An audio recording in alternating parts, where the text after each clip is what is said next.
No. Should I mute myself or no? Okay. No. We're live right now. What is up, guys? Oh my gosh, what a night for wrestling in the... Oh, man, we're live right now. Oh, what is you guys can hear up, me. guys? This is not good. You guys can hear me. We don't want to hear me.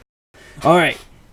What a night this has been. I don't even want to give the intro. What a night.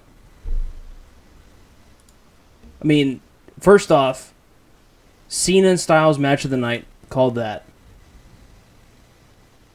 The main event wasn't that great, but you know what? The main event, the ending, was just insane. Dude, it really was. It wasn't an amazing pay-per-view, but honestly, those two matches, though, what happened really did, make it, a great pay-per-view. The booking of the matches, I was a little bit upset about, because it was what the hell? What? First match of the main card. Here, Blake, tell me. First match of the main card. What was it? Oh, it was Baron Corbin versus Dolph Ziggler? Oh, what? I mean, I was either that Tag or team wasn't titles. it the... Tag team there you go, titles. tag team titles. It was a tag team Why? championship. Why did that happen? Well, like I told you through text, they have... you have these sleeper matches, Right. which are your piss breaks. You can't put them all back to back to back to back to back. Right. I get that. Put it at least, a little bit deeper in the card. Well, why even put it on the card? If you put Honestly- the tag team titles, the Money in the Bank, AJ Styles and Cena, U.S. title, and in the main event, it's a good card. That's very true, yeah. Makes sense. You could just honestly have those matches and it would have been a great pay-per-view. You didn't even need the other ones at all. It's a good card if you do that. It is. I want to just get into these, the results, dude, because it was really, okay, the sleeper matches were whatever, but the matches that did matter were actually really good. Yeah, I'm trying to... I don't want to mess up here. I mean, look, let's just get the sleeper matches out of the way. We'll start off with the women's title. I have something I want to say about that. The women's title, what was Natty doing when she was going in for a tag? She has nobody near her, and she's runs, and she gets there, she falls down. It's oh my god, I can't get up. Tag me. I can't reach you. No, no, help. It's overselling, dude. It's just overselling. Yeah, that's definitely what was going on there. It's just... there was a few moments in that match where you kind of saw that, awkwardness between everybody. Yeah, and Especially Dana Brooke's not ready for the main roster. No, and that's actually what it... Man. You can ask Blake. That was the very first thing I texted him. I was I see it now. She's not ready for the main roster. Well, when she was with Emma, absolutely, she was fantastic. When she's with Emma, she makes Emma look a lot better than what Emma is, and that's just the god-honest truth. And you pair her with the women's champion, Charlotte, the top dog of the company. They just don't gel well. You can totally tell they don't gel well. They don't bounce back and forth together at all. Oh, and, man, first off, the surprise we got of Natty turning heel was an awful heel turn. That was pointless. No, it's It's like that one friend that hates losing so much. It's oh my god, I hate you, and just starts beating you. I was oh my god, it's all your fault. God, I hate you. I want to look at friends. There's no point. That's what happened. What is Natty gonna do? Who cares? I don't know. Breaking ground at Battleground. We could possibly see Natty versus Becky Lynch pre-show match. It'd be okay. I don't care with that. More than one women's division match would be good. Honestly, do they have the talent for it? Maybe not. I don't know, but it's. I want to see it though. I would, but also, I'm hoping on Raw we better see Paige or somebody come out, and I want to see Paige go for a title shot. She needs to. In reality, she's pinned the champion twice. She needs a title shot. She has. She beat her right before WrestleMania. She rolled her up, and then, what was it, last week? She pinned her clean in the middle of the ring. Yeah.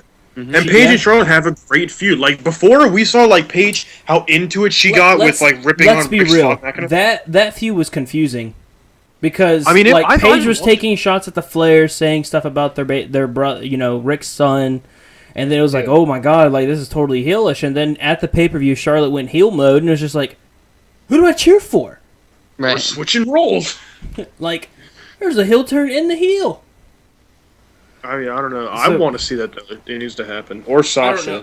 I'm just disappointed that we still haven't gotten a one-on-one with Sasha and Charlotte. But you know what? I guarantee you they're saving it for SummerSlam. So honestly, I could see Paige going at Battleground and going on for that title. I could.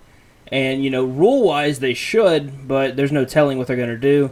I will tell you, rumor-wise, we got every single rumor wrong. Mm-hmm. Oh, yeah, there was all the rumors that happened were completely, and here's what's crazy, and I'm not trying to make it seem like that, we report false rumors. A lot of the rumors we've reported are correct, but, I have never seen anyone do, post as many. There were so many rumors for Money in the Bank, it was unreal. I don't think I've ever reported so many rumors. Yeah, I know. There was just there was supposed to be a 7th man in the Money in the Bank. Finn Balor was supposed to be here and interfere in Styles' match. It was supposed to the surprise for the women's division match was just Natty turning on Becky, which was stupid as shit. But okay, I don't know, man. It was. It didn't feel as if it was gonna really, promote the character well. I mean, Natty is not exactly what we call somebody who puts somebody over. I don't see her in that role. You know what I'm saying? Yeah, I got you. So it's kind of like her going heel almost serves no purpose. Now, it would have been a bigger surprise if, say, Becky Lynch went heel, That would have been for me, it would have mattered, Yeah, that would have been really interesting. I don't know. I wasn't, for that to be the surprise, yes, we could see, a pre-show match or something like that, some kind of feud come out of it, but, it seems pointless in my opinion. There's just, no reason to do it. I don't know why. But, okay. There were some other things also about the card, too, that I was disappointed in, how they went with it, that we'll get into. They were, basically, the tag team title match, it was, I don't like that. Yeah, I don't like New Day 1. I don't know why. Why do they keep pushing New Day so much? There's no point. By the looks of it, we're going to be seeing New Day versus Enzo and Cass. If they do it correctly, it better be. If they do it correctly, we'll see that. I'm sorry, I'm still sore over that. I'm still sore. Over what? Which part? The fact that Enzo beat Anderson 1, 2, 3. There is no denying it. I watched that 3 times. His hand went down before he pulled him out. I'm sorry. You don't just ignore it and say, nope, he didn't do it.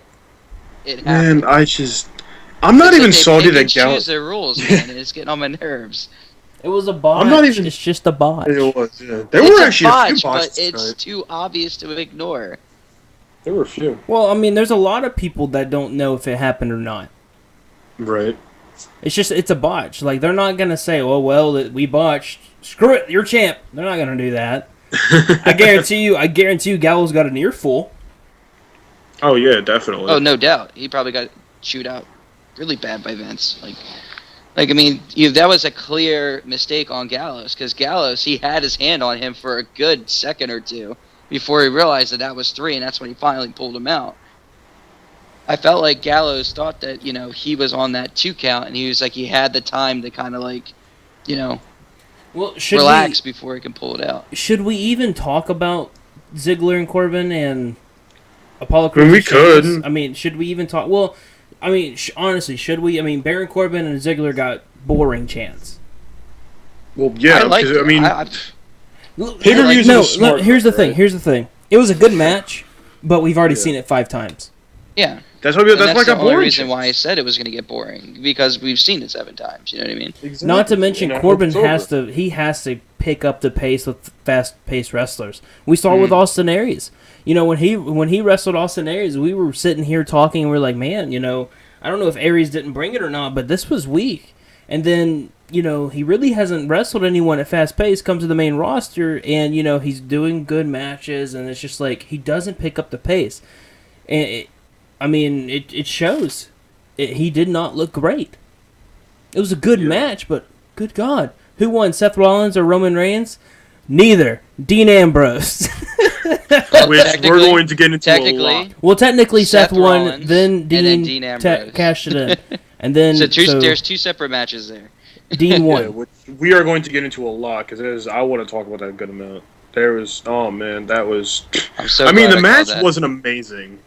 but it was still a really good match, and the outcome, I like the outcome. Okay, I don't want to get too much because I want to get into it, but I mean, we can do it now if you want. If you want to get into this. No, the match I want to get into is Cena and AJ Styles. Just the look. Yeah, we'll do that. Look, when they got into the ring, I tweeted it out. I said all sorts of things. I got chills. I did too, dude. That's why. 15 years in the making. This is the best. I'm telling. Okay, I want to say it's the best feud the company has right now. I really think it's 100. It's a close tie because I think the title feud is actually pretty damn good now. The Ambrose. But this is 15 years. This isn't WWE. This is not a WWE feud. This is not a Shield feud. This is 15 years in the making. This is an icon of the Indies in AJ Styles versus Cena, who's the face and the face who runs the place. Like you can't get any better than that. You really can't. It's amazing. The promos were great. The match, oh my god. I like you, Blake. I really got chills when they were in the ring, dude. I thought before on Raw when the crowd was going nuts, I got chills. Oh my god. This I want to see it again. And we're going to. That's why I love it. That's why I love how they finished it, because we're definitely going to see it again. First off, let me just say something about the finish. People that say, oh my god, why can't he win it clean? He's a heel. Mm-hmm. Heels don't win clean. People are stupid, man. Like, going into it, I even said, if AJ Styles was to win this, I don't see him winning dirty. I predicted Cena winning. Yeah. Which I'm actually very glad I got wrong, but I predicted Cena winning this match. Right. I mean, man, people just, they don't understand, especially not even just heels. Heel factions do this all the time. If you've watched WWE for a while, this is what heel factions do. Even if, okay, AJ, yes, on Raw, AJ signed the contract. It's AJ Styles versus John Cena without the club kind of thing. That ending was more perfect than anything could have been. Forget Finn Balor or anything like that. Forget that. They did that perfectly. The ref was knocked out. The club came and laid out Cena, put Styles on for the cover. That's a classic heel faction move. Mm-hmm. People don't understand that. That was, well, people that don't like it, they're not understanding. That really helped the club look good and helped AJ's case of being a heel. And we're also, what helped it too is that we're going to see more of this feud. It's going to be Raw. Cena's going to say, okay, well, your boys had to help you, that kind of thing. We're going to see it at Battleground again. We're going to see more of this, and that's the beauty of it. Well, I'm going to just say this.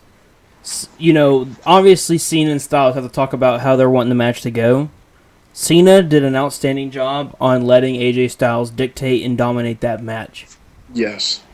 Honestly, Styles looks so strong. He looks so good in that match. I know. And there was a good bit of times where I'm like, oh my god, Cena's gonna win. Oh god, he got the attitude adjustment up. But I was nervous. But there is one thing I'm salty about, and Kyle, you'll understand it. Andrew, you probably won't. Why in the hell have we had three Styles clashes kicked out within 2 pay-per-views? Wasn't that his finisher back in TNA? That's his finisher throughout his entire career. Throughout his entire career. Like in the older indies, it has. And that's a finisher, but no, the stupid flying So it's essentially a signature move now. Yeah, they use it now. It's like, it's not even, it's like a signature move or just a whatever move. Like the 5-knuckle shuffle. Yeah, it's honestly, through the 5-knuckle shuffle, he doesn't pin. Wait, that's a setup, yeah. This is more of just like a move where, I mean, I'm trying to think what to compare it. I mean, you can even compare it to Sami Zayn's Blue Thunder Bomb. It's like that. It's a move where you go, which in the WWE apparently, you go for, you pin them, they kick out at 2 for some reason. It should be a finisher.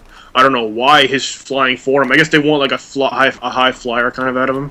I guess, but I think, I mean, what it should be, in my opinion, it should be flying forearm as the signature or setup, and then Styles Clash. That'd be perfect. Yeah, absolutely perfect. But I mean, it was absolutely match of the night. If anybody doesn't say that, you are incorrect. It was amazing. 15 years in the making. Definitely, came to this point. I'm not saying this because of the fact that, AJ Styles is probably my favorite wrestler in the company right now. But that's honestly my vote. If I was to vote right now for match of the year, that match is there. That'll be there, honestly. Watch the Slammy Awards. See, let me ask you guys. The club looked really strong. No, I don't believe they did. Well, no. Let me finish, because I got a butt there, a big butt. Towards the end, they looked really strong and united. Coming in, they pulled a fast one on John Cena. That was when they finally looked strong. But Blake, and you know it because I was texting you during the whole match, my biggest complaint about that tag team match, aside from the whole Enzo Cass debacle, botch, was that Anderson and Gallows looked weak the entire, and I mean the entire match. Every single time, they were getting dogged on by everybody. That's so honestly here's my question. How do you go from having... I'm sorry for interrupting. How do you go from being that team that's getting dogged on for the beginning of the show to ending on a strong note like that? And how do you keep your credibility as a top heel faction when you have matches like that where you look weak and then you're ending on a strong note? We got to win gold. Exactly, that's my point. That's my biggest gripe. I think it would have been great, and I'm not saying it because to be a fanboy or anything like that. I'm saying realistically, the night should have went for the club that Gallows and Anderson walk out with the tag team titles, and then Styles beats Cena. If they want to make this thing a dominant faction like it is in New Japan and Ring of Honor, which is how it should be, that's what they should have done. I don't know why they're not. Like, I don't understand. There's no reason not to. It was perfect. Gallows and Anderson, this is their time. It's a perfect timing for them to win the tag team titles. Styles beating Cena, they could have looked like a dominant faction. Well, what I don't understand is now we have a Superman of the tag team division and Big Cass, which is it's going to get on my nerves, and it's going to make it where I don't like Enzo and Cass. Tell me where or when Cass has been beat up or knocked down. Not often. It's Enzo getting the shit out of Cass. It's always when it's like not a even double that. team or Since something. they've come up, Cass has. I mean, you've had certain moments where Cass is not in the mix-up because he's startled, but you don't ever see him getting, like in a tag team getting beat up. He's in the sidelines cheering him on, and then he'll come in and do 3 or 4 moves. Yeah, what happened? What you mean, my dude? What do you mean what happened? I don't know. It's going to end up where I am not going to enjoy Big Cass. I mean, I guess he's like basically the big guy of the tag team where like, okay, he'll just come in, destroy people, and not get beat down, really. Like that's basically Enzo's job. He goes in, if you look at it on like a 2-on-2 tag team match kind of thing, it'll be Enzo going in, getting beat up, he tags in Cass comes in, beats him up, tags in Enzo, does finishing move, game over. That's all it really is. Well, let's start talking about the title match. We have someone in here. Sorry, I don't know how to pronounce your name, and I don't want to pronounce it incorrectly. Seth Rollins versus Roman Reigns. Let's do it. What do you guys think? I mean, I'll tell you this. I just totally cut you off and told you, hey, give me your thoughts. Look, I personally, Zach. Okay, thank you. Sorry, Zach. Me personally, it really seemed like Seth Rollins was playing it safe, which is okay. Mm-hmm. It's his first TV appearance, and I love how Michael Cole's like, he hasn't been in a ring since last September. And on WWE Snapchat, you could see Seth Rollins facing off against Roman Reigns at house shows. What? It's like, what? But it seemed like he played it safe. I honestly thought the match was going to end when Roman went into the barricade when he missed the spear. Yeah. My first thought was, no, they're going to do the whole fakearoo of the Doc calling the match, and then Seth went in and he missed the pedigree, and then, oh my God, and then he hits a spear, and I'm like, that's it. No, he kicked out, and then he goes for a spear, hits a pedigree mid-spear. I'm like, that's it. And then he kicks out, and I'm like, oh my God, he's God. Roman's that God. was amazing. I have to cut you off and say that pedigree from the spear was awesome. I love that. That was so and then cool. I don't. Well, this is what I don't understand. Why have him kick out of that pedigree just to get into another pedigree? If you kick out of that first pedigree, if you have the 1, 2, 3 in that first pedigree, the ending is like, oh my God, that was an amazing ending. Basically, to have Roman, I guess, keep being Superman kind of thing. Yeah, well, no, they need to stop that. And then Seth Rollins hits the pedigree, gets the 1, 2, 3, and then boom, Dean Ambrose music hits. That was great. Like I said, they played that perfectly. We even said before that we could see what we saw before. Like we said on the pre-show, is that Ambrose could easily win Money in the Bank and then cash in same night on Shield. What did he do? He won and cashed in and then got the title. And the beautiful thing of it, though, is that we have Reigns, who was the former champion, who lost, so he has a basically an obligated rematch, like a contract rematch kind of thing. Well, technically, Seth Rollins has a contract rematch. I was going to just say that too. Yeah, he won also. Mm-hmm. Yeah, I was just going to say that we can see a triple threat. Here's the question, though: do we wait till? I would wait till SummerSlam to do that. But that's the hard part. That's the hard part. What do you do at Battleground? What do you do at Battleground? Number one contenders match, possibly? No, you can't do a number one contenders match. You can't. Yes, Dean Ambrose is the new WWE World Heavyweight Champion. Yeah, it's shocking. I mean, he deserves it though. He really does. Yeah, I think it was too late though. I'm glad. Well, yeah. If you want me to like really get into it, I think it was a bit too late. I think he should have won it a long time ago. I mean, it was funny too. I saw. Okay, let's go blast to the past. You guys ready? Survivor Series. Dean beats Roman Reigns.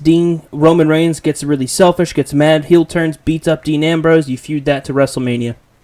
That would have been great. Yeah, that should have been it. But didn't happen. Of course, Superman's got to come out on top always, man. No, he's no longer Superman. After he took that pedigree, he's God. That was his kryptonite. There is no kryptonite to Roman Reigns. No, but I mean, I honestly thought that that he wasn't going to cash it in because he went to Mike Chioda, and I was like, he's going to fake it. He's not cashing it in, and he's like, cash it in. I thought he was going to fake it too. I really did. I thought he was just going to hit Rollins, basically just ruin his party and just leave. Yeah. Then he says, cash it in. And I was like, oh my god, he's actually doing. How's this going to go? And then the match was probably the shortest in Money in the Bank history. Fun fact. Dean Ambrose joins Kane as the only wrestlers to win the Money in the Bank and cash it in on the same night. Kane called it in against Rey Mysterio and won the World Heavyweight Championship. Mm-hmm. No, but man, match of the night goes to Cena and Styles, without a doubt. Oh, of course. But the main event, I don't know. I do not like how Roman, I say it week in and week out, and I swear I am just, it's like when your parent says the same thing over and over and over. Like, Roman being Superman, like they're making him is just getting to the point where it's like, oh my god, you might as well not put an opponent in there. You might as well do what they did with Hulk Hogan and Jeff Jarrett. Have someone lay down in the middle of the ring. You might as well, man. I'm trying to think, where do we go from here? Because it's, like I said before, we have Rollins, who technically has a contract rematch. We have Reigns, who has it now.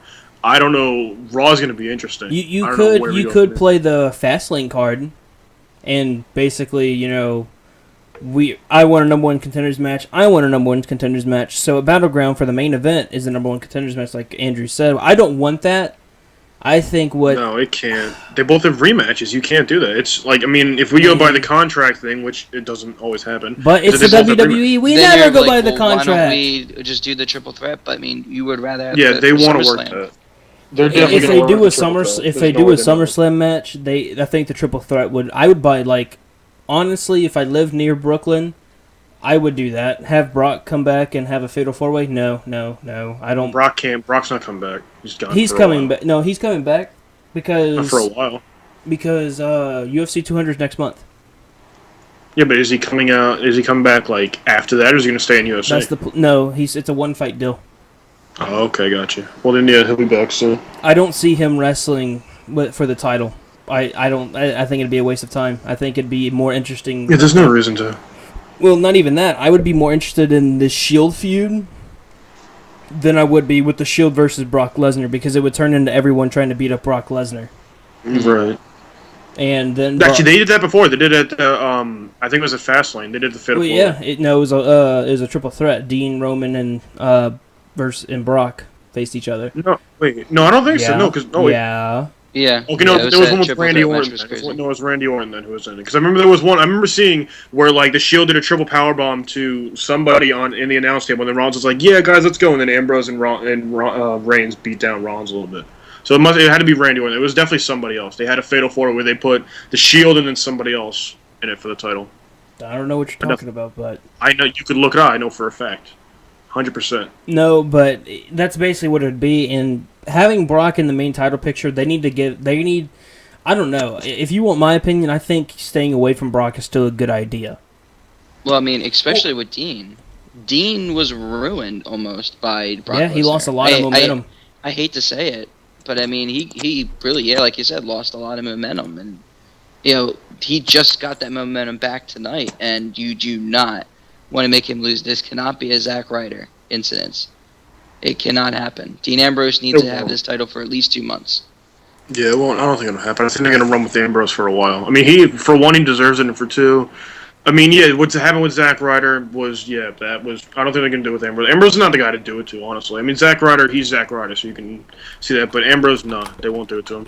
I'm interested to see the feud, though. I really want to see, like, on Raw, how it's going to go, because it's an interesting situation of this triple threat or this like 3-man like Shield feud kind of thing. Where like, oh, I have a rematch. No, I have a rematch. I won the title. I beat you, Reigns. That's what like Rollins can pull that card too. Like, I beat you. You're not even in this kind of thing.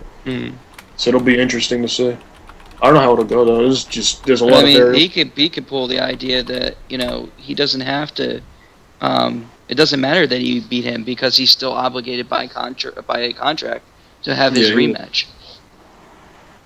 Yeah, I really want to see a heel. They just, like I said, they need to stay away from Brock Lesnar.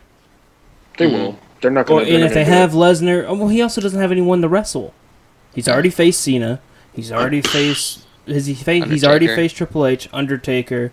Who else is there? I mean, they could work the Braun Strowman angle they were talking about for a while. No. If they do anything from the Wyatt family, Bray Wyatt. Well, yeah. I don't know if I can see that because Brock Lesnar's a guy who really wrestles like one of the top guys of the company. He doesn't really wrestle any less than that. And Bray Wyatt, it depends when he comes in though. Bray Wyatt is a great athlete, and he definitely has potential to be that big guy coming up. Just especially with his injury and all, what are you really going to do with Bray Wyatt at that point? That injury really. Postponed any possibility for any good outcome. Yeah, right. For him. I don't. I think the Shield worked that feud for a while. I mean, you could also end. You could also end Battleground with a. You could also end Battleground with a disqualification or a basically in a tie. Triple threats have no DQ. In-game is basically our video game talk show that we do every Wednesday. So, we know that it's supposed to take place after the draft, Battleground. Right. So the big question is it going to be a Raw pay-per-view, SmackDown pay-per-view, or both? I think if you want my opinion, you have to stick it. You have to stay with with it being a Raw pay-per-view, and then go into the SmackDown and Raw combined. And then the next month have the SmackDown pay-per-view, or just have 2 pay-per-views a month. I think they need to do that, but I think what they're going to do is have, they're going to have the draft in July, they're going to have Battleground in July, and then the next month they start which is only a rumor, 2 pay-per-views a month kind of thing. I think that's what they will end up doing. Because, Battleground you might as well, because you already have the brand split in July, so, how are you going to do another pay-per-view, right after Battleground kind of thing? Well, that raises another question. Hang on a second. If I'm not mistaken, what's the date of Battleground? July 20 what? July 24th. So there's no time. The draft is July 11th, which would mean the 12th. When is Raw going live or SmackDown going live? July. Well, see, that's the thing. Are they going to have time for SummerSlam? They'll have time for SummerSlam. That's a big issue. Well, I know we're going to have SummerSlam, no matter what. But, the bigger issue is with Battleground being after the draft and then SummerSlam being closely after it, will they have enough momentum to have a good pay-per-view in terms of the rivalries and being able to develop them further enough?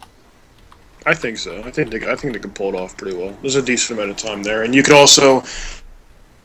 They could also do what they've done for a while, just whatever matches or feuds we had at this pay-per-view, carry on to the next one. It'll be a lot more simple. For example, for the Shield situation with that feud, it's okay, well, if we have a triple threat at Battleground, it could be, say Ambrose pins Reigns. It could be, Rollins saying on Raw, okay, well, you didn't pin me, so we're having a match at SummerSlam. You could always work that kind of angle. So remember, in July 19th is when SmackDown goes live. So the draft's May 11th, so you have a week without SmackDown going live. There's no time for SmackDown to do a Battleground pay-per-view because it's that Sunday. So they'll probably just work with whatever talent they have, throw it on as a combined pay-per-view and then move on. I guess. Most likely. I don't know. I would assume. So, I mean, that made the most sense instead of just like doing where like it's only a Raw pay-per-view for no reason. You're just like killing talent. Like basically, you're just making talent do nothing at that point. These questions need to be answered. Like you could have, say, like for SmackDown, they draft people like they draft John Cena, Reigns, Styles, that kind of thing. We're just gonna sideline those people because you want to do that. You can't. I don't know. Because honestly, I feel like, and I know it's not going to happen, but I mean, at this point, with them being so close together, I mean, it almost feels like it's more profitable if they skipped Battleground. Of course, they're not going to do that, but you know what I mean. Like, you have the two together. You obviously think they might have thought about this as an issue going forward, or at least you hope that they thought about it being an issue or a possible issue. I don't know. I mean, that's a topic to talk about in the future. I think right now it's too soon because we still are a good, month away? Yeah, we're exactly a month away from it, so I think we have, 2 or 3 weeks before the draft?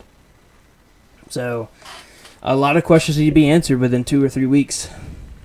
I mean, we really have covered everything. There is to cover. We missed some matches. We missed a few. Those matches aren't we can talk about. They're not worth. Come on, the U.S. title, man.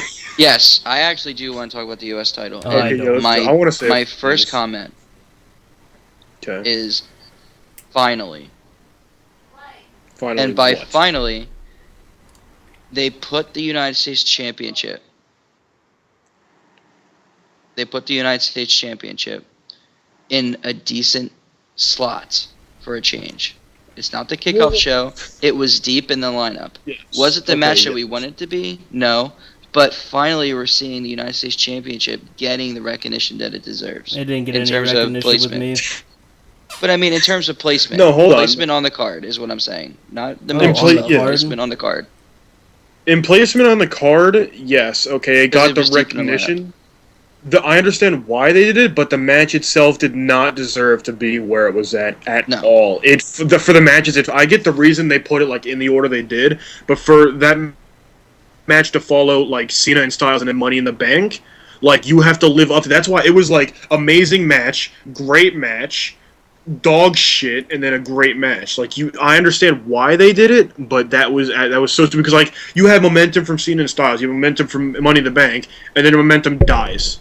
And then you try to get it back in the main event. Like, you need to keep riding the momentum of, oh my god, I'm watching Cena and Styles 15 years in the making.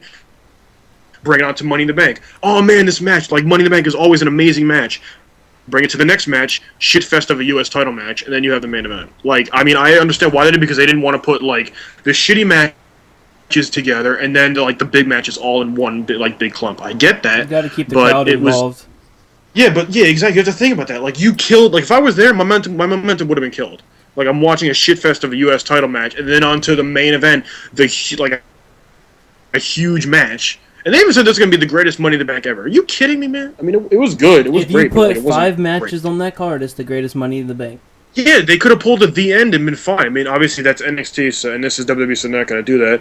You could have really left out half the matches and been fine. You could have... Oh man! Highlight of the U.S. title is when Rusev went to Titus O'Neil's kids and said, "You see your dad over there? He's a loser." That was the only highlight of that entire match and feud. I mean, oh man, it's just I hate it. It's just so stupid. I get why they're doing it. I mean, if you put all those matches together, if you put, let's say, Money in the Bank, then Cena, then the tag team, then the main event. Crowd's going to be exhausted. You got to give the crowd a break, and you also have to give it where it's not the crowd being completely dead for 4 straight matches. So it's basically 2 hours. What? Which they didn't do. I mean, you go from... Yeah, I mean, the crowd got to calm down, but they were also dead in the U.S. title because fucking the match was awful. Look, to be real, Cena and Styles took a lot out of that crowd. Well, of course. Yeah. I have not heard a crowd that loud in a very long time. Andrew texts me saying he hasn't heard a wrestling crowd like that in ages. Yeah, because this is. Oh yeah. The best thing about it is that it's outside the WWE. Hogan Rock WrestleMania. That is the last time I heard a crowd that divided and that loud. And here is what I love: we get to probably see it 2 more times. Mm-hmm. Even though Cena will probably win both, we get to see that 2 more times. Because Cena will probably play the "I underestimated you." Because Cena did go into this saying, you're losing a lot. Mm-hmm. He did. He seemed very arrogant when it came to AJ Styles going into it. Yeah, I mean, look, I think we'll have to wait till tomorrow to really continue these conversations. Yeah, we really will. But I mean, the good thing about it though is that we saw Styles getting buried for a while, and now this is really like kind of reviving him. I think. I mean, we didn't see him get like buried where he was 6 feet under, but we saw him like starting to go down that slope, and this is really like reviving him. That's why I love they finally are booking. They're finally doing this feud. I'm so happy. Don't say finally booking him right. It's only one pay-per-view.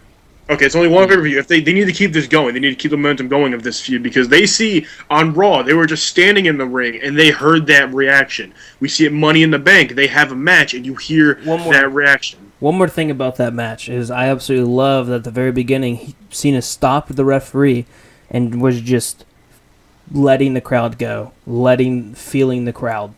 Yeah, that's great, and that's not scripted at all because you can't script that kind of moment.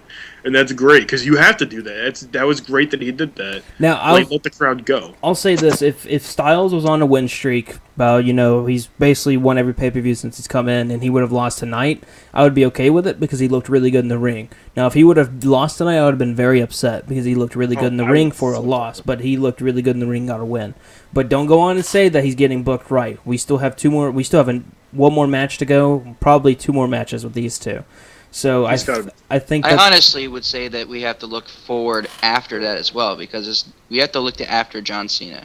What's next for AJ Styles after John Cena? I don't know. And how are they going to book him? It's where the draft will answer a lot of questions. Yeah. But I mean, let's get this out of the way. Match of the night. Cena and Styles. Moving on. Andrew? I mean, it's not hard. I'm going to say Cena Styles. All right. P-break match. I mean, okay. I want to say that it was Baron and Ziggler. I mean, the boring chance, too. It was Baron and Ziggler. I was going to say the U.S. title match, but I mean, when your match gets boring chance, that's the piss break. Well, for me, it was two. It was the women's match and and the U.S. title match, but the reason why was because I was watching the Cleveland Cavaliers win the NBA Finals. I wanted to see LeBron's reaction. By the way, happy Father's Day to everyone.